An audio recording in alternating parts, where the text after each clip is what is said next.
IDTV మన ఉనికి మన వాణి. కుంభమేళ మరొక్క రోజు మిగిలింది.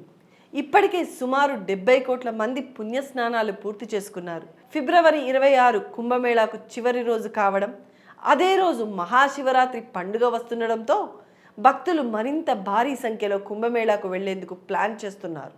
ఈ సమాచారం అందుకున్న ఉత్తరప్రదేశ్ ప్రభుత్వం చివరి రోజుకు సరిగ్గా ఒక్కరోజు ముందు కఠిన ఆంక్షలు అమలు చేసింది. కుంభమేళా జరుగుతున్న పూర్తి ప్రాంతాన్ని నో వెహికల్ జోన్గా ప్రకటించింది. నిత్యావసరాలు, అత్యవసర సేవలు అందించే వాటిని తప్ప మరే ఇతర వాహనాన్ని అనుమతించేది లేదని తేల్చి చెప్పింది.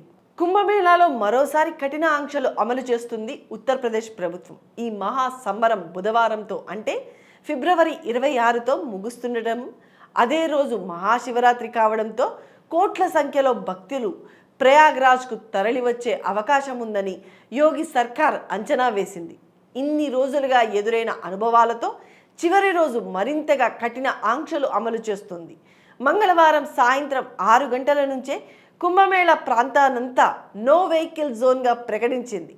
ప్రయాణికులకు సంబంధించిన ఎటువంటి వాహనాలను అనుమతించేది లేదని తేల్చి చెప్పింది. ఈ వేడుకకు వస్తున్న భక్తులంతా ప్రభుత్వానికి, విధుల్లో ఉన్న సిబ్బందికి సహకరించాలని విజ్ఞప్తి చేసింది. ఈ వేడుకలో భాగమయ్యే అశేష భక్తజనానికి ఎలాంటి ఇబ్బంది రాకుండా, పిల్లలు, పెద్దలు, మహిళలు ఇబ్బందులు పడకుండా అత్యవసర సేవలు అందించే వాహనాలతో పాటు నిత్యావసర సరుకులను అందించే వాహనాలను మాత్రం అనుమతించనున్నట్లు యూపీ ప్రభుత్వం తెలిపింది. ఎన్ని కోట్ల మంది వచ్చినా సరే అందరికీ మంచినీళ్లు, ఆహారం అందించేందుకు అవసరమైన అన్ని ఏర్పాట్లు చేసినట్టు స్పష్టం చేసింది. భక్తులు తమకు సమీపంలో ఉన్న ఘాట్లలోనే కుంభమేళ స్నానం చేయాలని అధికారులు కోరుతున్నారు. ప్రయాగ్రాజ్ అంతటా ఈ విషయాలను అనౌన్స్ చేస్తున్నారు.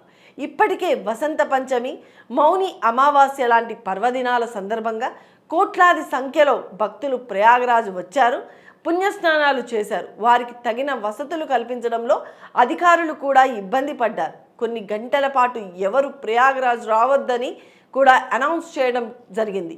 ఈ వేడుక చివరి రోజుల్లో అలాంటి ఇబ్బంది ఎదురు కావద్దనే ఒక ఉద్దేశంతో ఈ నిబంధనలు అమలు చేస్తున్నారు. ఈ ఏడాది జనవరిలో సంక్రాంతికి ముందు 13న కుంభమేళా మొదలైంది. ఫిబ్రవరి 26తో ఈ వేడుక విజయవంతంగా ముగియనుంది. మధ్యలో అగ్ని ప్రమాదాల వంటి ఘటనలు తప్ప మరే ఇతర ప్రమాదకర ఘటనలు లేకుండా అత్యంత విజయవంతంగా ఈ వేడుక జరిగింది.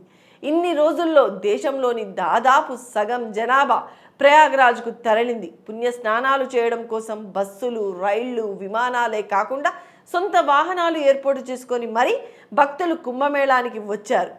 తిరిగి ఇంటికి చేరుకున్నారు. అక్కడి నీళ్లను తమ ఊళ్ళకి తీసుకెళ్లి బంధుమిత్రులకు పంచారు. భారతదేశపు అత్యంత భారీ వేడుకకు ఇంత స్థాయిలో సాక్షులుగా నిలిచి ప్రత్యేకమైన వేడుకను విజయవంతం చేశారు.